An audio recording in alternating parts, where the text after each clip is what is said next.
का इतिहास है। जब आतताइयों की बात आती है तो भगवान परशुराम आतताइयों का पूरे सृष्टि से समूल नाश करने का काम करते हैं। जब दुश्मनों से लड़ने की बात आती है, हम ब्रजेश पाठक जी को, वो एक उप मुख्यमंत्री हैं उत्तर प्रदेश के, बड़े जिम्मेदार पद पे हैं। उन्होंने जो भाषण दिया है हरियाणा में, ब्राह्मण सभा थी, उसमें जो भाषण दिया है 27 अप्रैल को, हम उसका जम करके मजम्मत करते हैं, उसका विरोध करते हैं और ये हिदायत देते हैं कि पाठक जी फिर से पढ़ लें कि आतताई का मतलब क्या होता है, आक्रांता का मतलब क्या होता है, देशभक्त का मतलब क्या होता है। विशेष पाठक, पता नहीं पाठक कौन सा पाठ पढ़ते हैं, मुझे मालूम नहीं। किसी आतताई का कोई इस तरह से इतना दर्शन करने आता है? एक ब्राह्मण, उनकी रोजी रोटी चलती है, यहीं बैठ करके पूजा पाठ करवाते हैं, करते हैं। तो अपना शब्द वापस लें, माफ़ी मांगे राजभर समाज से। ये बहुत ही निंदनीय कार्य इन्होंने भाषण दिया। हम उसका पुरजोर तरीके से उसका विरोध करते हैं और हम ये खोज करने के लिए आए हैं कि परशुराम का और केरारवीर का युद्ध कहाँ हुआ था, कौन कौन से स्थान आज भी हैं जो वो ऐतिहासिक रूप से बता रहे हैं हमारे इतिहास को, वो उसी स्थान खोज करने के लिए हम यहाँ आए हैं। मैं आपको बता दूं, केरारवीर जी शुद्ध रूप से भर राजा थे। ये पंडित जितने राइटर हैं, ये लोग अगर में गुमराह करते हैं।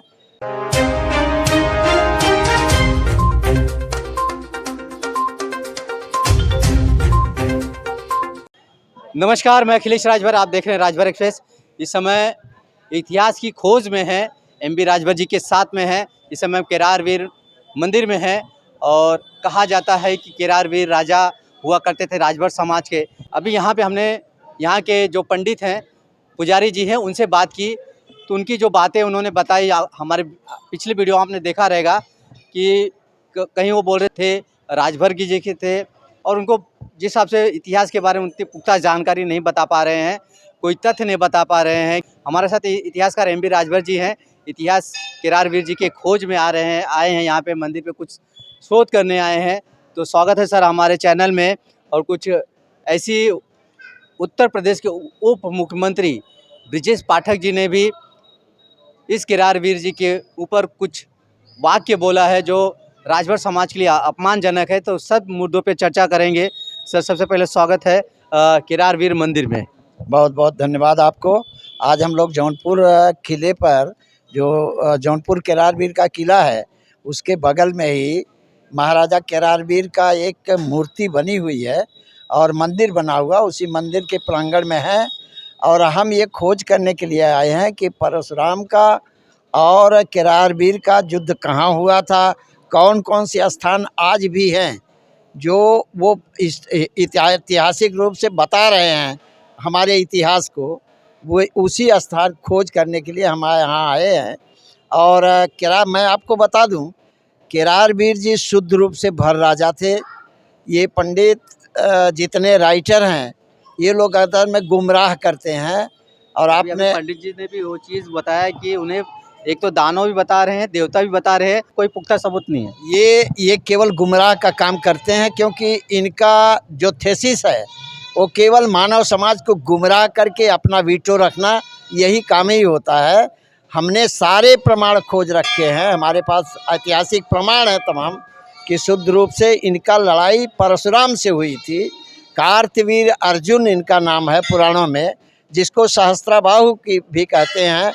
और रामायण में, तुलसी के रामायण में लिखा गया, सहस बाहु भुज छेद निहारा, परस बिलो की महीप कुमारा। तो ये परशुराम, ये खुद रामायण अगर पढ़े होते तो इनको मालूम होता कि ये सहस्त्रबाहु से लड़ाई परशुराम की हुई है यहाँ, इनको अच्छी तरह से। लेकिन ये गुमराह करते हैं। ये तो बता रहे राम से लड़ाई हुई है। अब वही तो बता रहा हूँ, रामायण में लिखा सहस बाहु भुज छेद निहारा, परसु बिलो की महीप कुमारा। परस माने फरसा होता है, उसे राम जी तो कभी फरसा रखते नहीं थे, परशुराम से ही मतलब है परस का मतलब। तो ये केवल गुमराह करते हैं। और हम इस स्थान पे आए हैं, हमें बाबा जी ने ही बताया कि यहाँ बकरे की बलि दी जाती है और ज़्यादातर छोटी जात के लोग दर्शन। हमने पूछा कि क्या पंडित लोग भी बकरे की बलि चढ़ाते हैं, तो बोले नहीं, पंडित लोग आते हैं दर्शन करते हैं लेकिन बलि नहीं चढ़ाते। बाकी और जात के लोग आते हैं, बहुत सी जातियों को मैंने पढ़ा है 1891 का 1831 का 1931 का जो सेंसस है उसमें लिखा ज़्यादातर बहुत सी जातियों के लोग आते हैं, लेकिन भर लोग सबसे ज़्यादा आते हैं और उसमें 31,000 कुछ, एग्जैक्ट फिगर मुझे नाम नहीं मालूम है, लेकिन 31,000 कुछ लोग यहाँ प्रतिवर्ष आते हैं दर्शन करने के लिए। तो हमें बड़ी खुशी है, इसको मॉडिफाई किया गया है।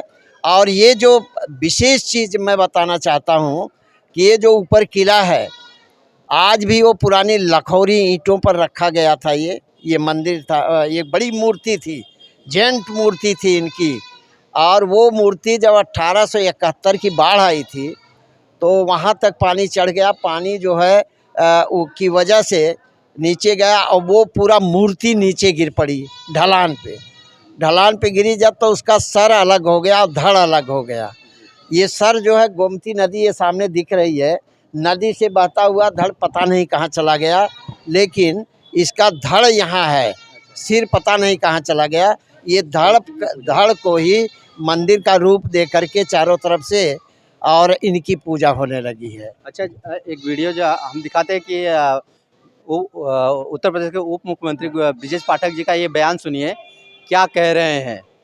हमारा इतिहास है, जब आतताइयों की बात आती है तो भगवान परशुराम आतताइयों का पूरे सृष्टि से समूल नाश करने का काम करते हैं। जब दुश्मनों से लड़ने की बात आती है,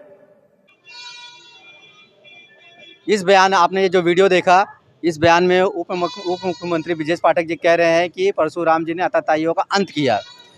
तो आपने इसका विरोध भी किया है, राजभर समाज का कहीं न कहीं अपमानित किया है उन्होंने, तो क्या कहना चाहेंगे इसमें। हम ब्रजेश पाठक जी को, वो एक उप मुख्यमंत्री हैं, उत्तर प्रदेश के बड़े जिम्मेदार पद पे हैं। उन्होंने जो भाषण दिया है हरियाणा में ब्राह्मण सभा थी, उसमें जो भाषण दिया है 27 अप्रैल को, हम उसका जम करके मजम्मत करते हैं, उसका विरोध करते हैं और ये हिदायत देते हैं कि पाठक जी फिर से पढ़ लें कि आतताई का मतलब क्या होता है, आक्रांता का मतलब क्या होता है, देशभक्त का मतलब क्या होता है। अभी पंडित जी से हमने पूछा आतताई को, उन्हें पता नहीं है, आप हमें बताइए कि आतताई का मतलब क्या होता है। पंडित, किसी आतताई का मंदिर नहीं बनता है, उसकी पूजा नहीं होती है, उसको हजारों लाखों लोग दर्शन के लिए नहीं आते हैं। यहाँ इतनी भीड़ हो जाती है मंगलवार को और शनिवार को कि यहाँ जगह नहीं मिलती, सरसों छीटेंगे तो जगह नहीं मिलती, इतने लोग दर्शन करने आते हैं। आप सोचें ये ब्रजेश पाठक, पता नहीं पाठक कौन सा पाठ पढ़ते हैं मुझे मालूम नहीं, किसी आतताई का कोई इस तरह से इतना दर्शन करने आता है। एक ब्राह्मण, उनकी रोजी रोटी चलती है, यहीं बैठ करके पूजा पाठ करवाते हैं, करते हैं। तो अपना शब्द वापस लें, माफ़ी मांगे राजभर समाज से। ये बहुत ही निंदनीय कार्य इन्होंने भाषण दिया है, हम उसका पुरजोर तरीके से उसका विरोध करते हैं। और पंडित जी से इसीलिए आए थे पूछने के लिए हम कि क्या ये आतताई थे, तो पंडित जी ने आतताई और आक्रांता शब्द से बिल्कुल परहेज़ किया कि नहीं, ये कभी, ये तो देवता के स्वरूप हैं, इनकी पूजा होती है। फिर एक जगह उन्होंने दानव कहा। दानव का अर्थ मैं तो समझता हूँ, दानव का मतलब दान देने वाला होता है, दानवेंद्रो महाबला। तो अपनी अपनी चीज़ है, लेकिन ब्रजेश पाठक जी 75 बरस हो गया आज़ादी के, आप अपनी लैंग्वेज, आप लोग अपनी जात की लैंग्वेज आप सुधार के रखिए, नहीं तो वास्तव में सबसे पहले यहाँ क्रांति होगी, जात की लड़ाई होगी। और ये काम मत करिए आप, आज सरकार में है, कर पता नहीं कहाँ उखाड़ के फेंक दिए जाएंगे, लेकिन ये जो नफरत का बीज आप लोग बो रहे हैं, ये इतिहास में आपको कभी माफ़ नहीं करेगा। चलते चलते आखिरी सवाल, ये जो ब्रजेश पाठक जी ने कहा, ये 1 महीना हो गया इस चीज़ को, लेकिन राजभर समाज के जितने भी नेता हैं, हम एक नेता की बात नहीं करेंगे, जितने भी नेता हैं अभी तक किसी की टिप्पणी नहीं आई इस चीज़ पे। नेता लोग अलग खेती कर रहे हैं, उनको न समाज से मतलब है न समाज के इतिहास से मतलब है, केवल मूर्ख बना करके वोट लेकर के आप बन जाइए, मंत्री बन जाइए, विधायक बन जाइए, सांसद बन जाइए। उन लोगों को इसका कुछ पता नहीं है। यही तो हमारा दुर्भाग्य है कि केवल वो बोलते हैं गरीबी दूर करने की समाज को, लेकिन जब वहाँ पहुँच जाते हैं तो अपनी गरीबी दूर करते हैं, समाज भाड़ में चला जाए, इससे कोई मतलब नहीं होता। इन नेताओं से हम बाद में निपटेंगे। अपने खास करके अपने समाज के नेताओं से, अगर नेता बनना है तो सबसे पहले अपने जाति का, अपने समाज का इतिहास पढ़ के तब नेता बनिए, नहीं तो ये चीज़ बर्दाश्त करने लायक नहीं है। चलिए बहुत बहुत धन्यवाद। तो यहाँ पे पुख्ता जानकारी में जैसे इतिहासकार एम बी राजभर जी कह रहे हैं कि ये राजभरों के राजा हैं और परशुराम जी से युद्ध हुआ था। परशुराम जी का जो बयान इन्होंने ब्रजेश पाठक ने दिया है कि आताताई बताया है, तो ये सरासर अपमानजनक है राजभर समाज के लिए। अब देखना है कि राजभर समाज के नेता इस पर टिप्पणी देते हैं कि नहीं देते हैं। ये हमारा वीडियो आपको कैसा लगा जरूर कमेंट बॉक्स में बताएं। अगर चैनल पे नए तो चैनल सब्सक्राइब करना ना भूलिए। मिलते हैं किसी अगली वीडियो में। जय हिंद, जय भारत। अगर आप चैनल पे नए हो तो चैनल को सब्सक्राइब करना ना भूलें। वीडियो को ज़्यादा से ज़्यादा शेयर कीजिए।